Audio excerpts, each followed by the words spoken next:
Először is szeretném megköszönni mindenkinek, aki vállalta a megbérelést és elbiciklizett velünk a Gyomai főtérről, illetve az Endrődi főtérről.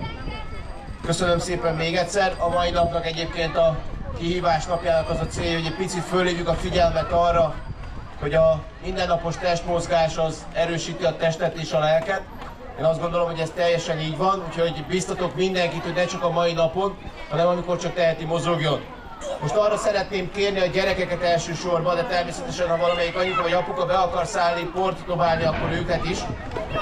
Tehát a gyerekeket várnánk arra, itt a kolléganőimnél vannak kiporciózva porok, a legkisebbekkel kezdenénk, ők kapnák meg a port, illetve van buborékfújó, hogyha valaki fél a portól, annak van buborékfújó. És hogyha megkaptad, arra kérlek, ne kezd el szétdobálni, meg földobálni, mert jó lenne, ha tudnánk róla készíteni egy jó fotót.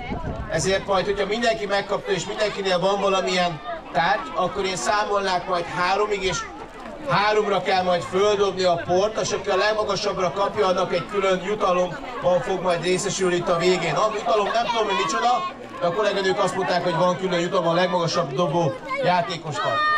Jó, tehát akkor elkezdhetjük kiosztani szerintem a porokat.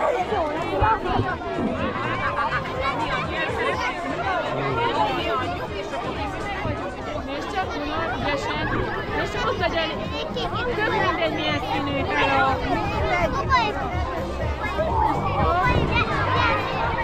Egy! Kettő! 3!